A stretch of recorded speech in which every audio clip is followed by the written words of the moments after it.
यहाँ पे क्या है कि वोट दो और उसके बाद छोड़ दो। मैं महंगाई देखता हूँ कि मेरे टमाटर महंगे हो गए, मैं महंगाई देखता हूँ दूध महंगा हो गया, मैं महंगाई देखता हूँ पेट्रोल महंगा हो गया। आपकी सरकार ने सबसे ज्यादा गरीबों को सताया है, सबसे ज्यादा बर्डन आपने किसानों को दिया है। जो उस समय 70 रुपए किलो दाल थी, आज वो 200 रुपए किलो दाल है। जो उस समय 70 रुपए तेल था, 250 रुपए किलो तेल है। सरकार प्रशासन तो आपका है, आप ईमानदारी दिखा लो, आप लूटन मन बचाओ। 2024 का लोकसभा चुनाव धीरे धीरे दिलचस्प बनता जा रहा है। इस बार श्रेष्ठ उत्तर प्रदेश मेरठ की कचहरी में आया है। मेरा मानना है कि भारत सरकार से मेरी एक प्रार्थना भी है, एक निवेदन भी है कि ये जो पश्चिमी उत्तर प्रदेश में हाई कोर्ट बेंच की मांग है, एक लंबे समय से लंबी चल रही है और इस पर उन्हें विचार करना चाहिए और 2024 के चुनाव से पहले ही इसकी घोषणा उन्हें निश्चित करनी चाहिए। हाई कोर्ट बेंच की मांग लंबी चली आ रही है, क्या लगता है कि सरकार ध्यान देगी इस पर?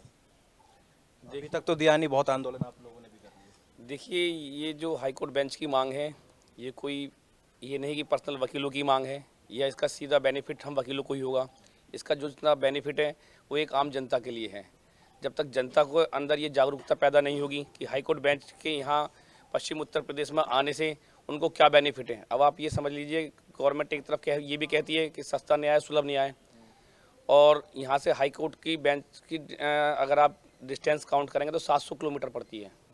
एक व्यक्ति जरा से छोटे से काम के लिए अपना 700 किलोमीटर दूर जाना, वहाँ से आना, आप समझ रहे हैं कि आपको लगभग 3 दिन चाहिए होते हैं। एक दिन आप जाएंगे, रजिस्ट्रेशन कराएंगे, एक दिन रुकेंगे, वहाँ से फिर बैठेंगे, तब आएंगे।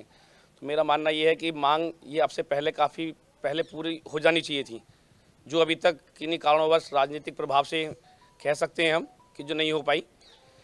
पहले जब विपक्ष में बीजेपी की गवर्नमेंट थी तो बीजेपी का मुद्दा ये था कि साहब अटल बिहारी वाजपेयी ने संसद के मंच से कहा था कि साहब की संसद भवन से कहा था कि हाई कोर्ट बेंच में देरी क्यों, लेकिन तब वो विपक्ष में थे। आज सत्ता भी तो सत्ता में है, सत्ता में दोनों तरफ उन्हीं की सरकार है, डबल इंजन सरकार उन्हीं का कहना भी है। तो मेरा मानना ये है कि अब हम उनसे ये पूछना चाहते हैं कि अब देरी में कारण क्या है जो नहीं आ पा रही है। बेरोजगारी और महंगाई, अगर आप पिछले 10 साल पूर्व की देखें, अगर आप महंगाई की बात करते हैं, 10 साल पूर्व एक मजदूर की आमदनी, रोज़ दैनिक मजदूरी उसकी क्या होती थी और आज की दैनिक मजदूरी क्या है, तो महंगाई पर आप किस तरह से चर्चा करना चाह रहे हैं। जिस हिसाब से अगर महंगाई, मैं मानता हूँ चलो महंगाई बढ़ रही है, लेकिन आदमी की रोज़ की मर्रा की जो उसकी आमदनी वो भी तो बढ़ रही है। तो महंगाई को किस रेशो में तोलेंगे? आप कह रहे हैं महंगाई, आज से 20 साल पहले मैंने एक 700 रुपये का प्रति मीटर एक रेट प्लॉट लिया, आज उसका रेट 50,000 रुपये मीटर का है। क्या मेरे लिए महंगाई नहीं बढ़ी? वहाँ मैं महंगाई नहीं देखता हूँ। मैं महंगाई देखता हूँ कि मेरे टमाटर महंगे हो गए, मैं महंगाई देखता हूँ दूध महंगा हो गया, मैं महंगाई देखता हूँ पेट्रोल महंगा हो गया। अरे जब विकास होगा, देश आगे बढ़ेगा, तरक्की होगी, हमें सुविधा भी सारी चाहिए और हम सरकार को देना भी नहीं चाहिए। आप कौन से विकास की बात कर रहे हैं? आपकी सरकार ने सबसे ज्यादा गरीबों को सताया है, सबसे ज्यादा बर्डन आपने किसानों को दिया है। डीजल क्या रेट था, आज क्या रेट है डीजल? बात करते हैं गैस की है।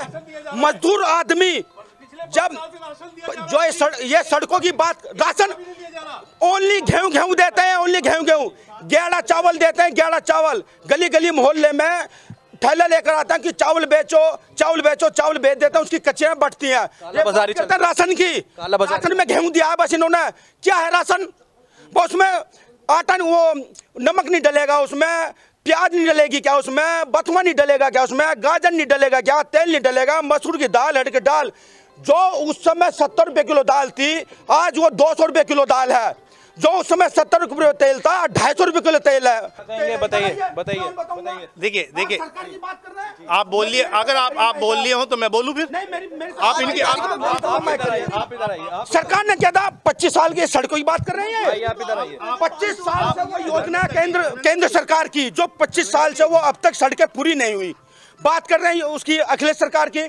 जब अखिलेश सरकार में टोपी ओढ़ के उनकी गुंडागर्दी चल रही थी, मोबाइल फोन चुरे रहे थे, और अब ये हाल है। अब की बात करेंगे, अब सबसे ज्यादा नुकसान क्या हुआ?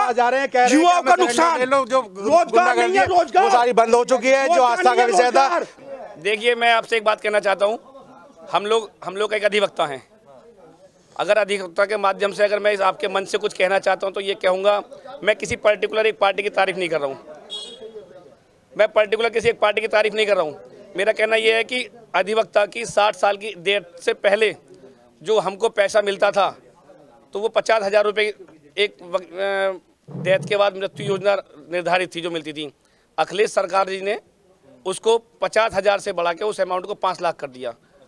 वो एक अधिवक्ता के लिए है, वो पर्सनल किसी एक इंडिविजुअल किसी पार्टी के लिए नहीं है। पार्टी अधिवक्ता किसी भी धर्म से हो सकता है, जाति से हो सकता है, किसी पार्टी से हो सकता है। तो मैं मानना चाहूँगा कि जो कुछ किया है अधिवक्ता समाज के लिए वो माननीय मुख्यमंत्री जी ने किया है, अखिलेश यादव जी ने, और उनके पिताजी माननीय मुलायम सिंह यादव जी ने किया है। कितना काम किया है जो कह रहे हैं सही है? बिल्कुल सही कहा है इन्होंने, क्योंकि जो किसान जो परेशान है फिलहाल में भी आवारा पशुओं से उनका कोई इंतजाम नहीं कर पाती सरकार अभी। ठीक है जी, आवारा पशुओं द्वारा काफ़ी नुकसान किया है किसान। रहा गन्ने का मूल्य सिर्फ बसपा सरकार द्वारा, समाजवादी द्वारा बढ़ाया गया था। अब जो 20 रुपये बढ़ाया गया है वो भी अभी पर्चियों पे डल कर नहीं आ रहा है। लेकिन बसपा सरकार अब कहाँ गायब है? बहन जी अब कहाँ गायब है? अब क्यों नहीं वो आगे आ रही है? तो बहन जी का वो पर्सनल वो है व्यू उनका, वो क्यों नहीं आ पा रही है? हाँ, कई बार तो चर्चा ये भी उठती है कि वो भाजपा के साथ में जुड़ गई हैं। नहीं ऐसा कुछ नहीं है, ऐसा कुछ नहीं है। ये तो लोग बागों के भारत का कौन सा एमपी, कौन सा राज्य मंत्री, कौन सा नेता जो बीजेपी सरकार ने नहीं खाया?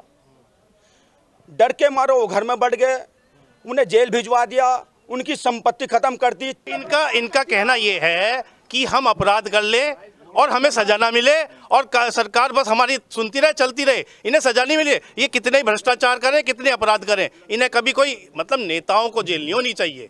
अगर नेताओं को जेल हो गई तो सरकार बेकार है। इनका मतलब सीधा मतलब ये है कि उन्होंने जांच बैठा दी, उन्हें भेज दिया, जेल में भेज दिया, उनके खिलाफ FIR हो गई तो सरकार गलत हो गई। अरविंद केजरीवाल कहाँ है? अरविंद केजरीवाल तो आप सरकार से, भाजपा से थोड़ी नहीं, क्यों अरविंद केजरीवाल कहाँ है? जो उसके साथ का जो ठाकुर है लड़का, वो नाम भूला मैं उसका, वो किसकी सरकार का? उन्हें भी तो दबाया जा रहा है बीजेपी सरकार। रोज उस पर अरविंद को दबाया जा रहा है, उसे भी जेल भिजवाने के चक्कर में लग रही है ये। सच्चाई अगर आपने सच्चाई बोल दी तो आप जेल जाओगे। बीजेपी सरकार में दोबारा अगर आपने सच्चाई बोल दी तो आप पक्का जेल जाओगे। अगर आपने किसी को भ्रष्टाचारी कह दिया तो आप निश्चित जेल जाओगे। अरविंद केजरीवाल का आप एक भी भ्रष्टाचारी बता दें। आप केजरीवाल को आप इतने ईमानदार बता रहे हैं। मनीष सिसोदिया जी जेल में है, वो हाई कोर्ट चले गए, सुप्रीम कोर्ट चले गए। अगर उन्हें कुछ भी उनके खिलाफ नहीं था तो उन्हें क्यों नहीं हाई कोर्ट और सुप्रीम कोर्ट से रिलीफ मिल गया? क्यों कहाँ सरकार ने उन्हें दबा दिया? पूरी जांच होने के बाद में हाई कोर्ट क्यों केजरीवाल साहब ED के सामने नहीं जा रहे? अगर वो ठीक है तो अपना पक्ष रखे। 5 बार छठा नोटिस भी निकल चुका है, 2024 में इस बार लहर किसकी? भाजपा सरकार आएगी। ठीक है, इस बार लहर किसकी? भाजपा सरकार की है, सकारात्मक। भैया इस बारे में कोई कमेंट नहीं कर सकता मैं। जनता है, जनता किधर को चली जाए, किधर को भी चली जाए। क्या कहेंगे? भाजपा सरकार आएगी दोबारा, बल्कि दोबारा बनी तो क्या कहना है? भाजपा। अच्छा, तो मतलब भाजपा के काम से अब सभी खुश हैं यहाँ पे? अब देखिए, मेरा तो फिर दोबारा एक बार ये कहना है, हम लोग अधिवक्ता हैं और जो अधिवक्ताओं के सम्मान की बात करेगा, जो अधिवक्ताओं के हितों की लड़ाई लड़ेगा, हम लोग उसे वोट देंगे, हम लोग उसे जिता के लाएंगे। तो हमें ये आश्वासन मिलना जरूर चाहिए। हम लोग साथ हैं ऐसा नहीं है, लेकिन हमें आश्वासन ऐसा जरूर मिलना चाहिए कि हाई कोर्ट बेंच इस बार हमें मिलेगी।